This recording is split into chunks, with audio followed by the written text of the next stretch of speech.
신약 성경 에베소서 1장 3절에서 6절의 말씀입니다. 찾으셔서 다 같이 한 목소리로 같이 읽습니다.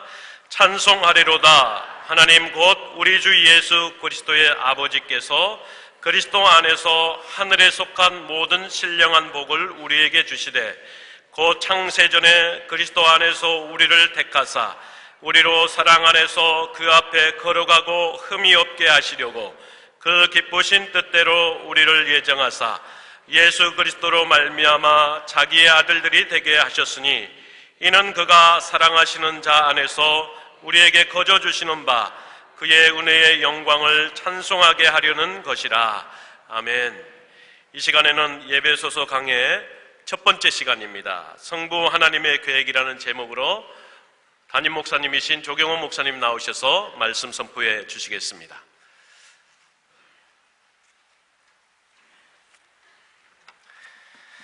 오늘 예배 오신 여러분들 환영합니다. 그리고 오늘 방문자가 계신데요, 강봉승 집사님이 처조카를 데려오셨습니다. 우리 양종원 청년부 형제님인데 어디 계시나요? 예, 우리 뜨거운 박수로 환영하겠습니다. 네, 잘 오셨습니다. 성탄절 전 4주간을 저희들이 대강절이라고 그럽니다. 어드벤트 시즌이라고 그러는데 오늘 대강절 세 번째 주간입니다. 우리 옆에 계신 분하고 인사하겠습니다. 성탄의 은혜와 은총이 함께 하시기 바랍니다. 뒤에 계신 분, 옆에 계신 분 같이 인사하시겠습니다.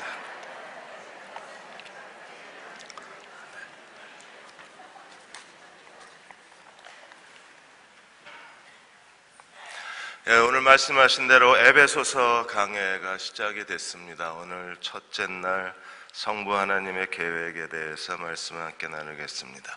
12월 19일이 되면 18대 대통령 선거 1주년이 되는 해입니다. 1주년이 되었다는 것은 각 대통령이 선출된 이후에 가장 중요한 시간이라고 했습니다. 김영삼 대통령께서는 첫 임기 1년 동안 금융실명제를 실시를 하셨고 노무현 대통령께서는 행정수도 이전을 추진을 했습니다. 이명박 대통령께서는 4대강 사업을 시작한 게 첫 1년 동안 그 사업을 추진을 했습니다. 4년 임기 동안에 첫 1년 동안 이 정책을 시작하지 않으면 임기 동안에 이 중요한 정책을 완성할 수 없기 때문에 그래서 대통령에게 집권 1년 차는 아주 중요하다고 합니다. 박근혜 대통령은 지금 1년 동안 아무것도 하지 못하고 있습니다. 대선 불복 그리고 대선 불법 사건으로 발목이 잡혀서 정치 쪽에 있는 분들이 말하기를 박근혜 대통령의 정치 시계는 멈춰 있다고 우려를 나타내고 있습니다. 교회도 새로운 담임 목사가 오고 난 뒤에 첫 1년이 굉장히 중요합니다. 첫 1년 임기 동안에 새로운 교회의 비전과 방향이 제시가 되고 그리고 어떤 교회가 될 건지 목사와 교우가 한마음이 되어서 하나님 앞에 결단하지 않는다면 그의 임기 동안에 교회는 표류할 수밖에 없습니다. 에베소서 말씀을 나누는 이유는 에베소서는 바울 서신 중에 특별히 교회의 비밀에 대해서 말하고 있습니다. 교회가 과연 뭔가? 그리고 교회가 왜 우리에게 필요한가? 하나님이 말씀하시는 성경적 교회는 과연 어떤 모습인가? 우리는 에베소서를 매 주일마다 나누면서 성경적 교회에 대해서 하나님 말씀을 들을 겁니다. 그리고 그 말씀에 저희들이 순종해서 대응교회가 이제 새롭게 성경적 교회로 한국교회에 소개가 되어지고 그리고 우리 자신뿐 아니라 다음 세대에 주님이 기뻐하시는 진정한 교회를 그들에게 유산으로 남겨주고 싶습니다. 최근에 대학교에서 안녕들 하십니까? 라는 대자보가 붙기를 시작했습니다. 한 대학생이 안녕들 하십니까? 대자보 글을 쓴 게 계기가 되어서 이제 캠퍼스마다 대자보가 붙고 있습니다. 안녕들 못합니다. 한국인들은 지금 안녕하지가 않습니다. 밀양 송전탑 문제 그리고 철도 민영화로 인한 사태 여러 가지 사회적 이슈들이 얽히고 해결되지 않고 있기 때문에 국민들은 정치권을 바라보는 시선이 안녕들 하지를 못합니다. 교인들은 교회로 인하여 안녕들 하지를 못합니다. 교회는 나의 사랑, 나의 기쁨이 아니라 나의 고민, 나의 고통이 되어버렸습니다.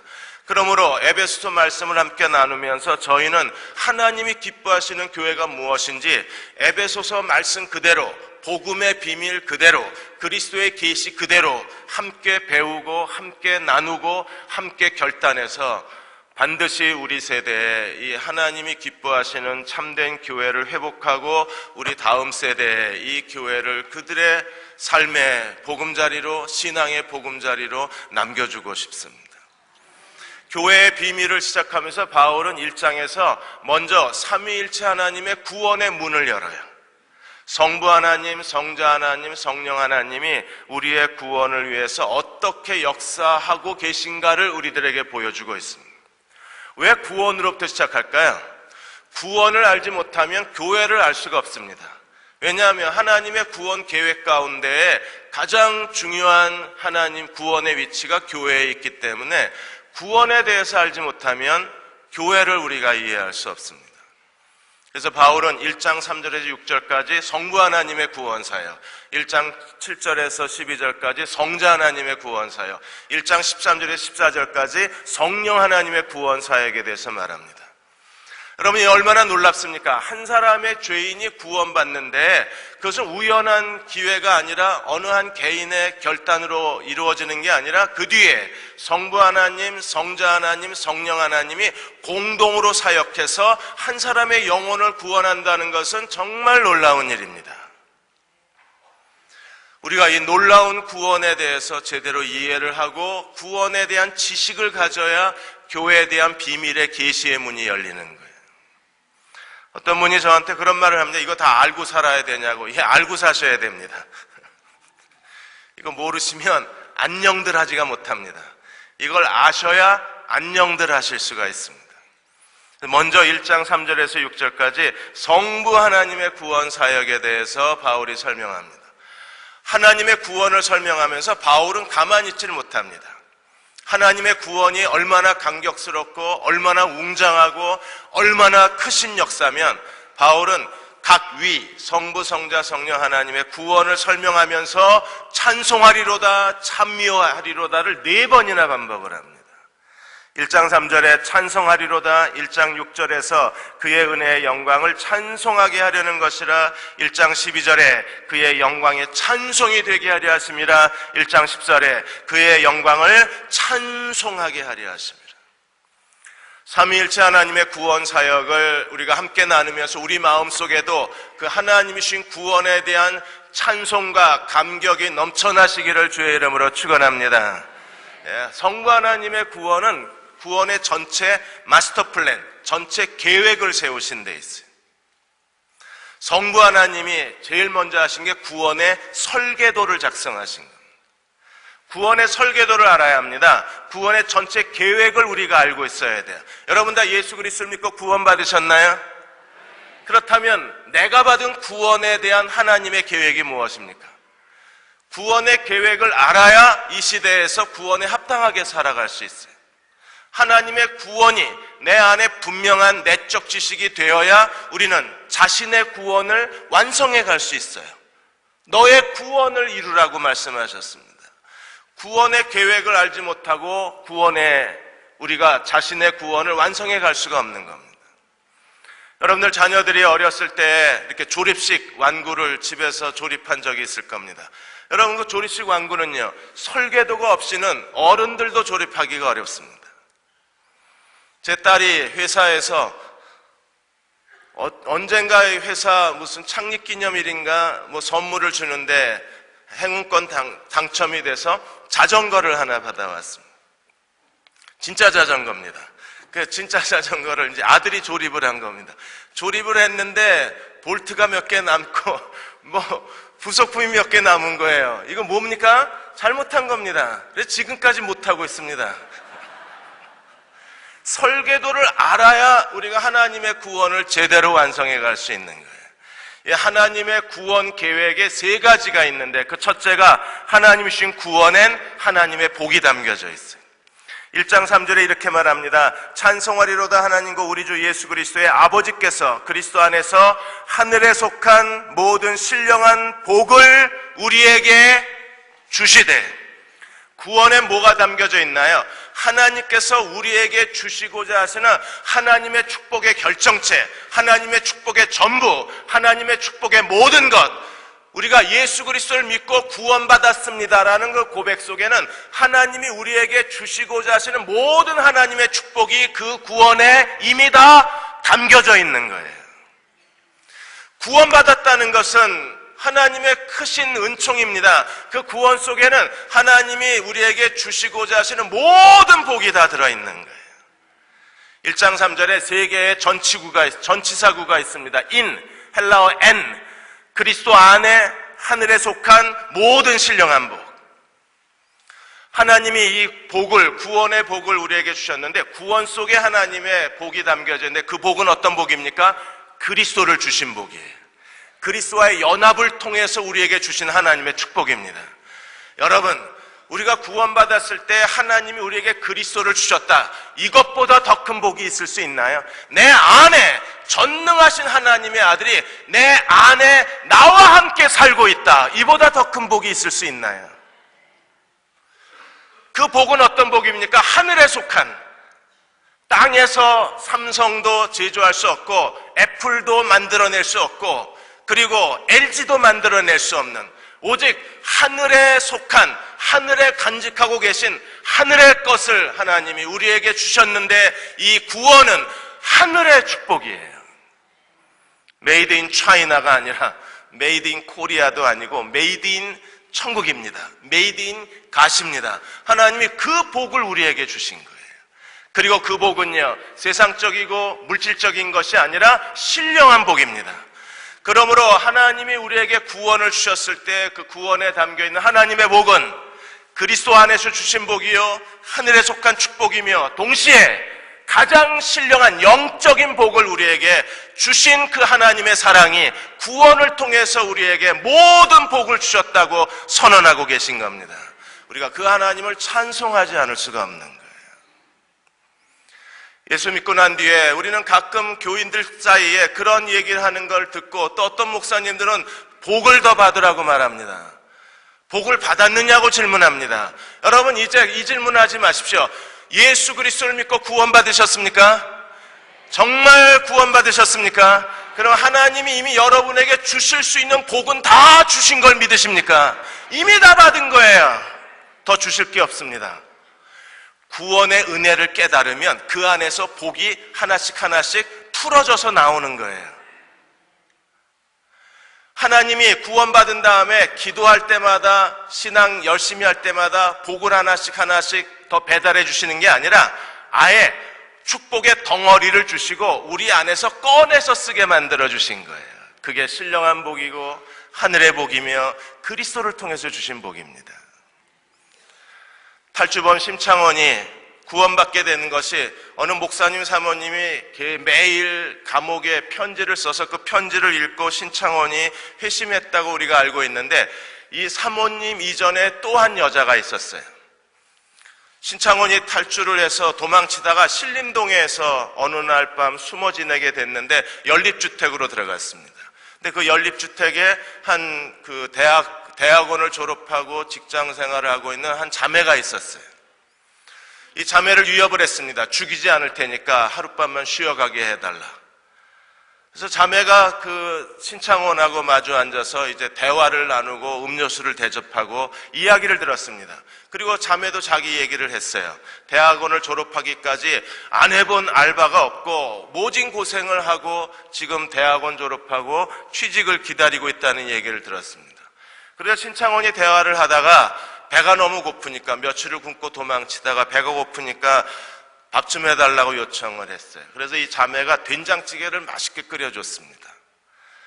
밥을 다 먹고 나서 이 자매한테 당신 소원이 뭐냐고 그랬더니 여자가 웃으면서 돈방석이나 앉았으면 좋겠다고 그랬더니 신창원이 이 여자를 데리고 주차장으로 간 거예요. 그리고 자동차 트렁크에서 골프채를 하나 꺼냈습니다. 골프채 가방을. 그리고 이 여자랑 같이 들어와서 이거 너 가져. 골프채 가방을 열었더니 그 안에 훔친 돈이 다 들어있었어요. 거기 앉으면 돈방석에 앉는 거라고. 자매가 진짜 앉았대요. 앉아보는 게 소원이니까. 그런데 남동생이랑 같이 사는데 남동생이 24시간 편의점을 마치고 이제 돌아올 시간이 다 된 겁니다. 새벽에. 그래서 남동생이 돌아올 시간이니까 돌아가라고. 그래서 이제 돌아가는데 이 자매가 그 골프채 가방을 다시 신창원에게 돌려준 거예요. 나 필요 없으니까 가져가라고. 돈 필요한 건 당신인 것 같다고. 그래서 신창원이 놀랬어요. 아니 그러면 왜 나한테 친절하게 해줬냐. 도대체 무슨 마음으로 나한테 이렇게 내가 사람들에게 경험하지 못했던 그 따뜻함을 보여준 이유가 어딨냐. 그 자매가 그때 이런 말을 했어요. 나는 하나님 믿는 사람이다. 주님이 신창원 당신에게 만일에 주님이라면 어떻게 하셨을까를 생각하고 나도 그대로 해보고 싶었다 그랬어요.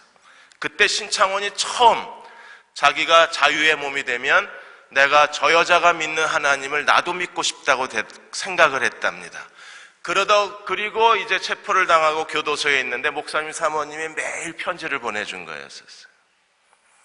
그럼 구원이라는 게 뭡니까? 구원이라는 것은 하나님의 축복의 시작이 아니고 구원받은 다음에 우리가 하나님 앞에 빈약하고 비틀거리고 힘겹게 사는 게 아니라 이미 구원은 하나님의 가장 크신 복이요 하나님의 축복의 전부요 하나님 우리에게 주실 수 있는 모든 복을 이미 주신 거기 때문에 구원받은 사람은 이미 하나님의 축복 안에 사는 거예요. 하나님이 아브라함에게 나타나셔서 내가 너에게 복을 주시겠다고 말씀하셨고 아브라함은 하나님의 축복의 통로요 하나님의 축복의 근원이었습니다. 이스라엘 백성들에게 모세를 통해서 율법을 주시고 하나님 말씀하시기를 순종하면 복을 받고 불순종하면 저주를 받는다고 말씀하셨어요. 그러므로 아브라함의 언약은 축복의 언약이고 우리는 아브라함의 믿음의 후손이 되었는데 오늘 우리가 받을 복은 어디 있습니까? 오늘 우리가 받아야 할 새 언약의 복은 어디 있어요? 이미 하나님이 우리에게 구원을 주셨을 때 그 구원 속에 하나님의 축복의 언약이 함께 들어있는 거예요. 그러므로 하나님이 주신 구원과 함께 하나님의 축복을 누리시는 종들이 되시기를 축원합니다. 두 번째, 구원에 대한 하나님의 계획이 무엇입니까? 구원에 하나님의 목적이 있어요. 어떤 목적이 있나요? 2장 4절에 이렇게 말씀하셨습니다. 곧 창세전에 그리스도 안에서 우리를 택하사 우리로 사랑 안에서 그 앞에 거룩하고 흠없게 하시려고. 우리는 창세전에 하나님이 그리스도 안에서 우리를 선택했다. 이 창세전의 선택이라는 말을 좋아합니다. 형제님은 창세전에 하나님이 선택했잖아. 또 사람과 대화하다가 나는 창세전에 하나님이 선택한 사람이래요. 정말 하나님이 창세전에 여러분 선택하신 거 맞습니까? 5절에 보시면 또 이렇게 말합니다. 그 기쁘신 뜻대로 우리를 예정하셨다고 말합니다. 선택과 예정교리, 제대로 알고 있는 부분도 있고 우리가 잘못 오해하고 있는 부분도 있어요. 선택과 예정교리에 대해서 우리가 뭘 오해하고 있느냐 하면 10명의 사람이 있는데 하나님이 그 중에 3사람은 구원하기로 선택을 하셨어요. 3사람은 구원하기로 하나님이 예정을 하셨습니다. 나머지 7명은 선택 안 받은 거예요. 그러면 나머지 7명은 지옥 가야 되고 선택받은 3사람은 구원받고 천국 가는 거예요. 그죠? 이게 우리가 알고 있는 예정론입니다. 그렇다고 그러면 이 7명 중에 어떠한 사람이 옆집 사는 사람이 예수 믿고 행복하게 사는 걸 보고 자기도 예수 믿고 싶었어요. 그래서 예수 믿으려고 애를 썼습니다. 그런데 믿을 수가 없었습니다. 왜? 선택받지 못했으니까. 죽어서 하나님 앞에 갔습니다. 하나님 말씀하시기에 너 예수 안 믿었으니까 지옥 가. 이 사람이 항변을 합니다. 내가 예수 안 믿으려고 한 게 아니라 예수 믿으려고 했는데 나는 믿을 수 없었습니다. 왜? 하나님이 나를 선택하지 않았기 때문에. 그러므로 나는 지옥 갈 수 없습니다. 내가 예수 믿지 않은 원인은 내게 있는 게 아니라 나는 믿으려고 했는데 하나님이 나를 선택하지 않아서 내가 못 가는 겁니다. 그래서 못 믿었습니다. 나 대법원에 항소하겠습니다. 이래서 대법원에 항소하고 지금 헌법재판소까지 가 있어요. 하나님 피고가 되셨습니다. 이 선택 예정의 이 교리는 잘못된 우리가 오해하고 있는 것 중에 하나입니다. 여러분, 창세전에 우리를 선택했다는 게 뭡니까?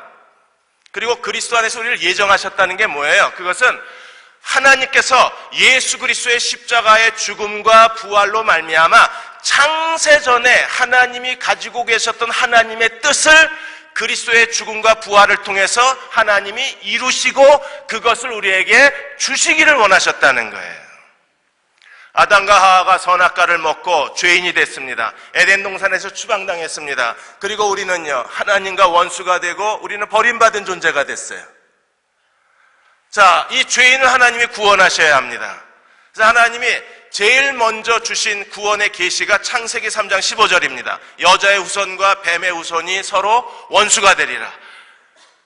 뱀이 여자의 후손의 발꿈치를 상하게 하지만 그러나 여자의 후손이 뱀을 정복하면서 하나님의 구원이 어떻게 이루어질 것인가를 우리에게 예표로 보여주셨습니다. 여자의 후손이 누굽니까? 예수님이십니다. 우리는 다 남자의 후손입니다. 여러분 다 남자의 후손이세요. 무슨 소리야? 남자의 후손입니다. 근데 예수님은요, 남자 없이 여자로 태어나신 거예요. 왜? 마리아는요, 동정녀고 남자를 알지 못했는데 임신하고 아이를 낳기 때문에, 그래서 25일 날 며칠 뒤에 오시는 주님은 여자의 후손이에요. 우리는 다 남자의 후손이에요. 예수께서 십자가에 죽으시고 부활하심으로 뱀의 머리를 부수어버리고 죄와 사망을 정복하시고 우리를 다시 구원하심으로 말미암아 무엇을 이루셨습니까? 창세전에 하나님이 디자인하시고 창세전에 하나님이 소망하셨던 그 진정한 의인으로서의 구원, 하나님과 함께 사는 하나님의 백성을 만드실 수 있었기 때문에 그리스도의 십자가의 죽음과 부활을 통해서 창세전에 하나님이 예정하신 하나님의 구원이 우리에게 성취가 된 거예요. 그리고 우리가 예수 그리스도를 믿는 순간에 그 하나님의 구원이 누구에게 와요? 우리에게 오는 겁니다. 이 창세기 3장 15절에 뱀의 후손의 계시가 출애굽기 12장에 가면 더 발전이 돼서 6월절의 어린 양으로 묘사가 된 겁니다.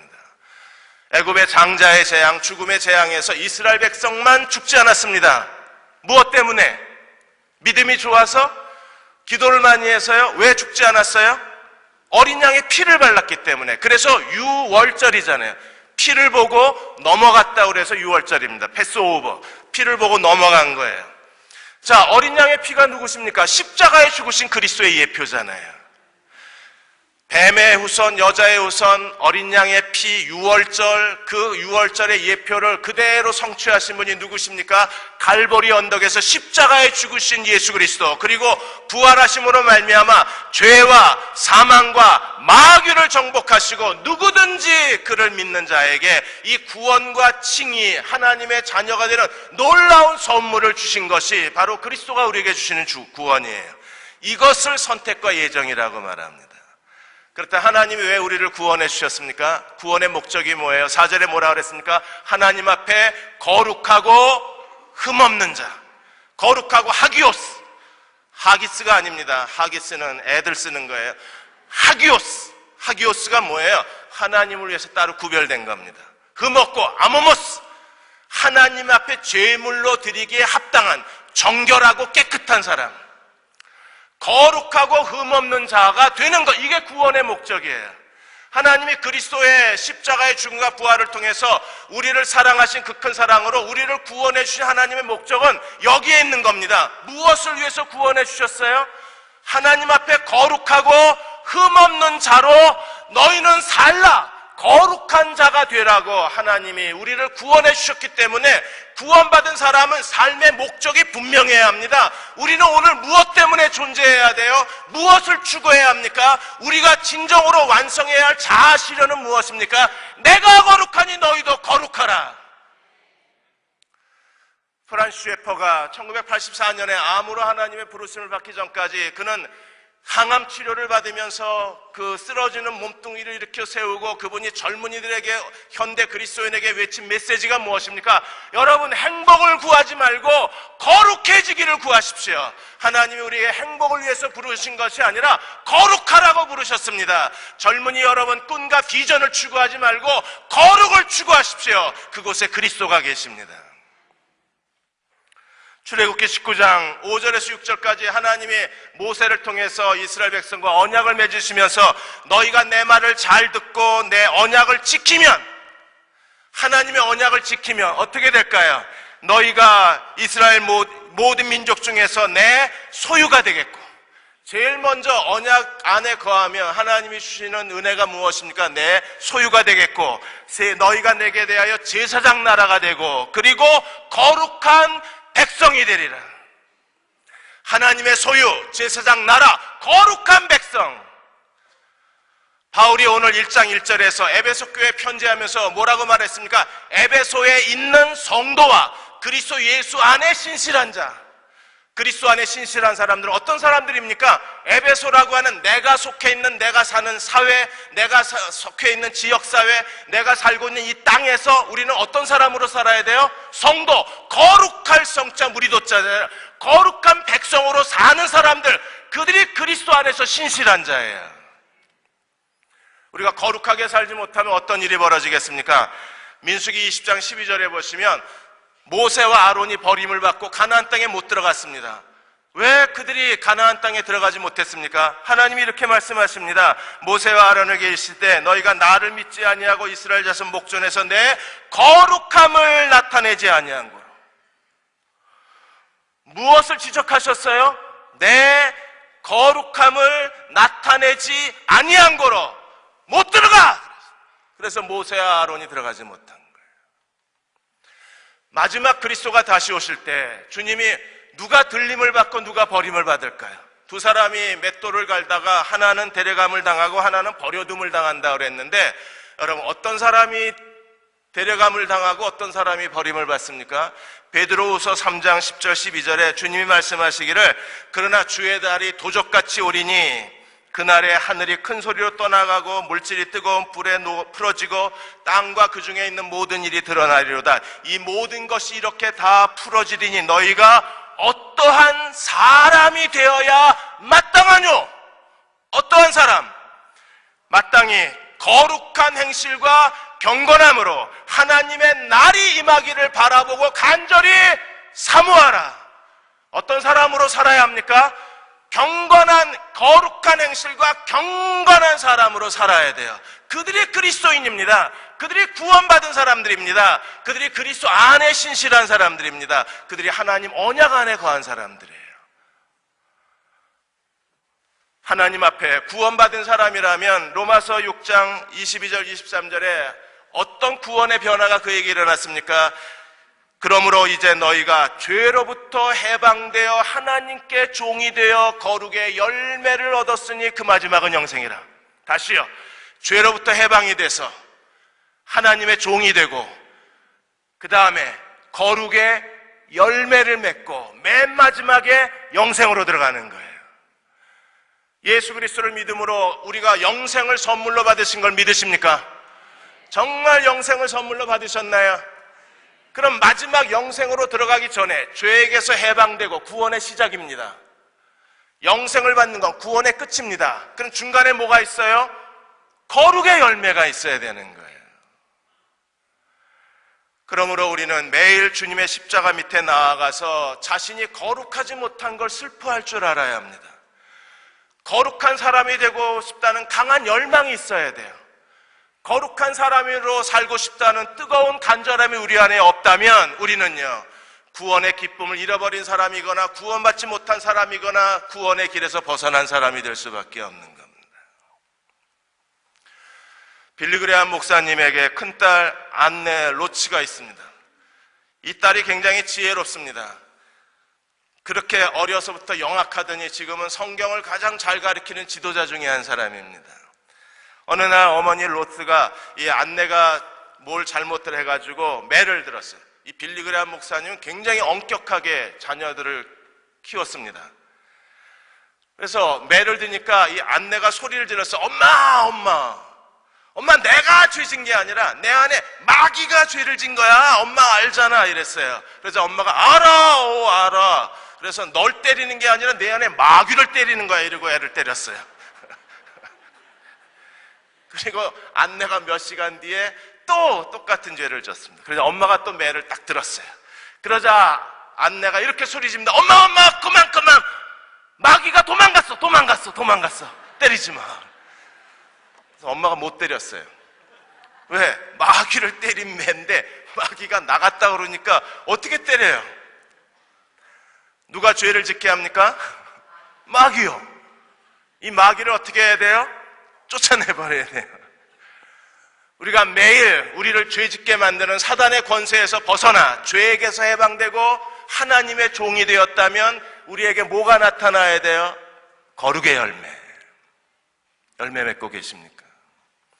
마지막으로 세 번째, 구원의 하나님의 계획의 세 번째 중요한 구원의 내용이 무엇일까요? 그것은 생명입니다. 1장 5절에 이렇게 말합니다. 그 기쁘신 뜻대로 우리를 예정하사 예수 그리스도로 말미암아 자기의 아들들이 되게 하셨습니다. 거룩하라고 우리가 교회에서 설교를 들으면 거룩해지려고 하는 게 뭐냐 하면 사람의 의지와 사람의 노력입니다. 우리는 거룩해지려고 계속 기도하고 거룩해지려고 성경 공부하고 진정한 주님의 제자가 되려고 제자훈련을 다 받았습니다. 여러분, 대한민국 땅에 제자훈련하지 않은 교회가 거의 없습니다. 저 강원도 산골에 있는 교회도 목사님이 그 하루 종일 밭에서 일한 할머니들 앉혀놓고 제자훈련하는, 이게 대한민국 우리 조국입니다. 그런데 그렇게 많은 제자훈련을 했는데 오늘 이 시대에 우리가 진정한 주님의 제자를 만나볼 수 있나요? 제자훈련 받았다고 제자가 됐으면요, 대한민국은 지금 성자의 천국이 되어야 되지 않나요? 왜 그렇게 기도도 많이 하고 부흥회도 그렇게 많고 성경 공부도 그렇게 많고 제자훈련도 그렇게 많고 모임도 그렇게 많은데 왜 거룩해지지 않을까? 거룩에 이르는 하나님의 방법을 잘 몰라서 그렇습니다. 이걸 우리가 이쑤시개 하나로 코끼리 죽이기라고 합니다.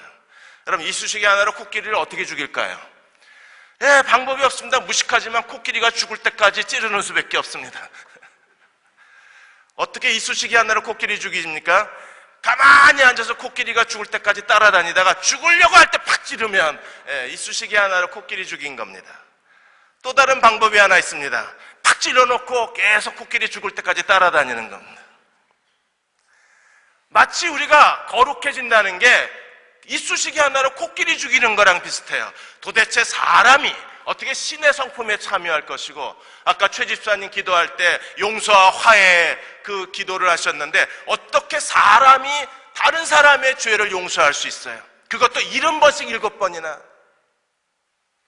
이 일이 어떻게 가능합니까? 여러분, 사람의 행위에 있는 게 아니라 어떻게 가능해요? 하나님의 생명으로 가능한 겁니다. 하나님의 자녀로 다시 태어나면 우리 안에 뭐가 있어요? 하나님의 생명이 있는 거예요. 그 하나님의 생명이 성화의 비밀입니다. 요한복음 14장 6절에 나는 길이요 진리요 생명이니, 맨 마지막에 주님이 강조하신 게 뭐예요? 나는 생명이라는 겁니다. 우리가 흔히 듣는 말 중에 부전자전 모전여전이라는 말이 있어요. 무슨 말입니까? 자식은 부모를 닮는다는 거예요. 그래서 어떤 자식은 정말 부모하고 붕어빵이잖아요. 2부 예배도 끝나고 두 분이 부자가 나가는데 제가 물어봤습니다. 아들 맞죠? 왜냐하면 너무 똑같이 생겼어요. 걸음걸이도 똑같아. 인사 안 하고 가는 것도 똑같아. 닮아요. 왜냐하면 생명의 DNA를 통해서 유전이 되기 때문에 외모뿐 아니라 기질, 성격, 재능도 유전이 되고, 심지어 한 집에서 같이 살을 맞대고 살기 때문에 말씨, 행동, 태도, 분위기까지 닮아요. 양말 아무데나 벗어놓는 거 똑같이 닮습니다. 이게 왜 이렇습니까? 생명이기 때문에. 우리가 어떻게 신의 성품에 참여하는 자가 되고, 로마서 8장 29절에 있는 것처럼 하나님이 우리를 구원하신 목적이 뭐예요? 그 아들의 형상을 본받게 하기 위해서. 거룩은 예수님을 닮는 겁니다. 거룩은 주님이 사신 그대로 사는 거예요. 어떻게 사람이 그리스도처럼 살 수 있습니까? 우리 안에 그 하나님의 생명이 들어와 있으면 그 생명의 능력으로 말미암아 그 생명을 통해서 우리는 말과 행실에 거룩한 자가 될 수 있는 거예요. 그러므로 제자 훈련도 받아야 되고 기도도 많이 해야 합니다. 성경 공부 죽어라고 해야 합니다. 열심히 그리스도인의 모임에 참여해야 합니다. 동시에 반드시 있어야 될 것이 무엇입니까? 하나님의 생명이 내 안에 살아있어야 돼요. 그 하나님의 생명이 내 안에 살아있어서 그 하나님의 생명으로 말할 때 거룩한 말이 되고, 그 하나님의 생명으로 행동할 때 거룩한 행동이 되고, 그 하나님의 생명으로 생각할 때 거룩한 생각이 되는 거고, 그 하나님의 생명의 지배를 받을 때 우리가 하나님의 통치 아래 사는 겁니다. 주님이 기대하셨던 용서, 70번씩 7번 용서하는 건 사람의 능력으로는 불가능해요. 그러나 하나님의 생명으로는 우리가 그렇게 용서할 수 있어요. 마태복음 5장에서 누가 억지로 너를 오리로 가자고 하면 아주 착한 사람은 오리까지 가줍니다. 도덕적인 사람입니다. 그러나 하나님의 생명은 심리까지 가주는 거예요. 그게 하나님 사랑입니다. 하나님의 생명은 심리까지 가주는 생명이기 때문에 우리가 하나님의 사랑을 의지하면 어떤 사람이 됩니까? 심리까지 가주는 사람이 되어서 거룩한 사람으로 살 수 있는 거예요. 장성택에게가 처형됐습니다. 제2인자였던, 더군다나 고모부를 29살 김정은이가 67살 고모부를 처형을 했습니다. 어떻게 자기 혈통을 죽일 수 있나요? 아니요, 혈통이 아닙니다. 엄격하게 말하면 누나가, 그 고모가 김정일 장군의 딸이고, 누나가 김정일 위원장의 누나고, 장성택 고모부는요, 친척이긴 하지만 그들이 주장하는 김일성, 김정일, 김정은이가 주장하는 백두산 혈통은 아니에요. 그러니까 피해 숙청을 통해서, 공포정치를 통해서 자기의 정권을 확립하려고 하는 게 3대가 닮았잖아요. 백두산 혈통이 다 닮았어요. 김정일도 즉위하자마자 삼촌인가 외삼촌 다 숙청시켜버리더니 김정은이도 똑같은 방법으로 숙청을 하는 거예요. 피는 못 속인다 그러는 겁니다. 여러분, 우리는 누구의 혈통이에요? 정말 하나님의 혈통이십니까? 그리스도가 여러분 안에 살아계신 걸 믿으십니까? 그리스도가 여러분 안에 진정한 생명이 되셔서 내가, 부모가 나에게 물려준 생명으로 사는 게 아니라 하나님이 내게 주신 새 생명으로 사는 사람 만나야, 그럼 어떻게 하나님의 자녀로 다시 태어날 수 있나요? 사람이 사람을 낳는 데는 뭐가 필요합니까? 결혼이 필요합니다. 그래서 남자와 여자의 결혼 방식을 통해서 자녀가 태어나요. 그럼 하나님은 어떻게 우리를 낳으실까요? 하나님 산부인과 가서 애 낳는 거 보신 적 있으십니까? 하나님 산부인과에서 옆집에서 태어난 아이, 갓난아이 이렇게 간호사가 안고 유리창 너머로 보여준 거 구경한 적 있으세요? 하나님 어떻게 우리를 낳으실까요? 하나님이 낳는 방법이 무엇입니까? 사람은 부모를 통해서 낳지만 하나님은요, 믿음으로 낳는 거예요.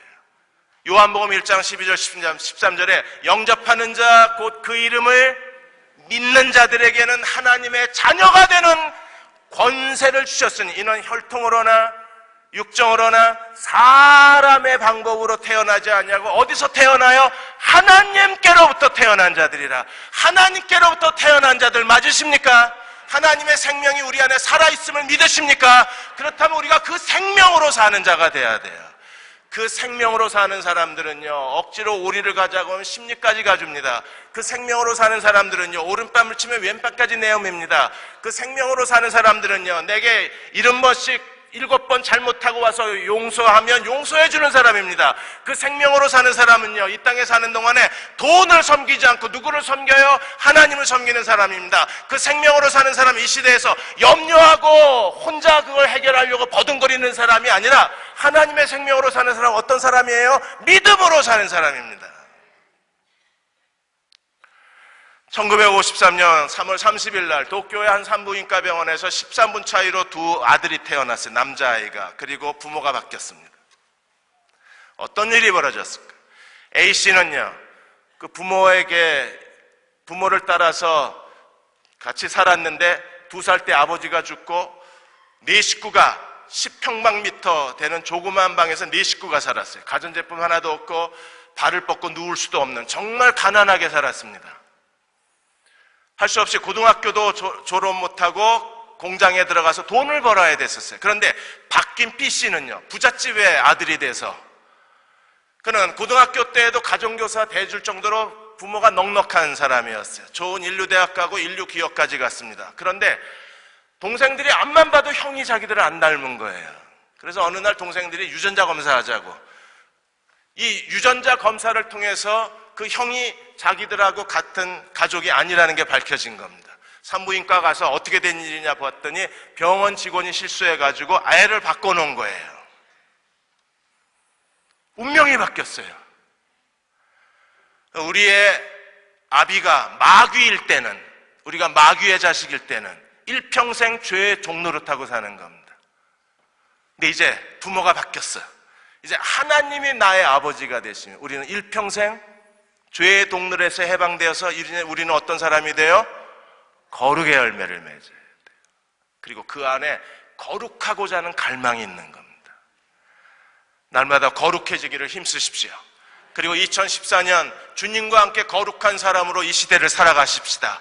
그러면 뭐가 풀어져 나와요? 구원 속에 들어있는 하나님의 축복이 다 풀어져서 나오기 시작하는 거예요.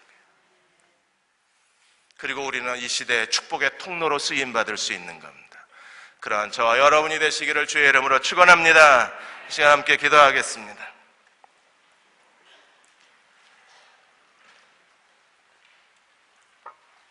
우리 한 1, 2분간만 조용히 피아노 소리 들으시면서 거룩하게 해주십시오. 하나님, 거룩해지고 싶습니다.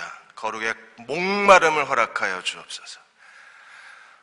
또 오늘까지 교회를 열심히 다니고 주일 예배 드렸지만 아직까지 구원받았다는 확신이 없는 분들, 하나님의 자녀로 거듭났다고 생각되지 않으신 분들이 계시면 오늘 기도하십시오. 하나님, 제가 하나님의 자녀로 거듭나고 싶습니다.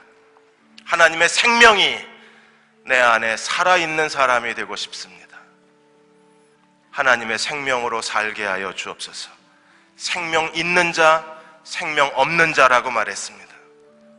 그게 요한 1서입니다. 하나님 이 시대에서 생명 있는 자로 살게 하여 주옵소서. 우리 한 1, 2분간 합심해서 기도하겠습니다. 아버지 하나님, 오늘 저희들이 이 말씀 앞에 섰습니다. 예수 그리스도가 나의 개인의 구세주가 되게 도와주시고 하나님의 자녀로 거듭나게 하여 주셔서 하나님 온전한 마음으로 주님을 따르게 해주시기 원합니다. 생명 있는 자로 살게 하여 주옵소서.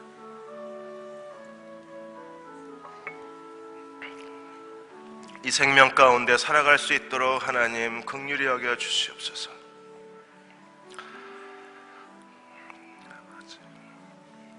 아버지 하나님, 눈을 열어주셔서 하나님의 구원의 계획을 깨닫게 하여 주시고 날마다 말과 행실에 거룩한 자로 살겠다는 결단이 있게 도와주시고 주의 생명으로 말미암아 거룩해지는 저희들 되게 도와주옵소서.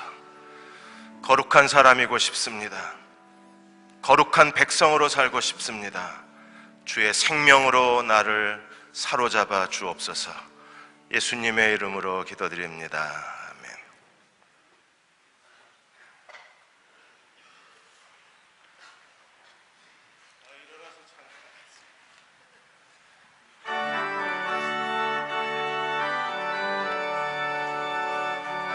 다 일어나셔서 288장입니다. 예수로 나의 구주 삼고, 예수로 나의 구주 삼고, 성령과 피로써 이 세상에서 내 영혼이 하늘의 영광 누리도다. 이것이 나의 간증이요, 이것이 나의 간증이, 이것이 나의 찬송일세, 나의 찬송일세. 나 사는 동안 끊임없이 구주를 찬송하리로다. 찬송하. 예수로 나의 구주 삼고, 예수로 나의 구주 삼고, 성령과 피로써 거듭나니 이 세상에서 내 영혼 하늘의 영광 누리도다. 아멘. 이것이 나의 간증입니다. 이것이 나의 간증이요, 이것이 나의 찬송일세. 나 사는 동안 끊임없이 구주를 찬송하리로다. 찬송하. 이것이 나의 간증이요, 이것이 나의 간증이요, 이것이 나의 찬송일세. 나 사는 동안 끊임없이 구주를 찬송하리로다.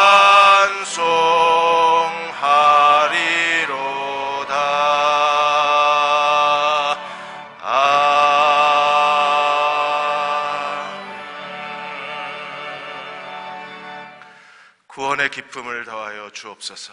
회복시켜 주옵소서. 예배당 문을 나설 때 하나님, 거룩에 대한 갈망을 다시 샘솟듯 우리 안에 흘러넘치게 하여 주셔서 주님과 함께 동행하고 싶습니다.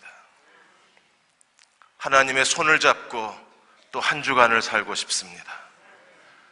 우리의 더럽고 부족한 것들을 보게 하여 주시고 십자가에 못 박게 해주시고 날마다 주님을 닮아가게 하여 주셔서 우리의 걸음걸음이 하나님의 축복의 걸음이 되게 하여 주옵소서.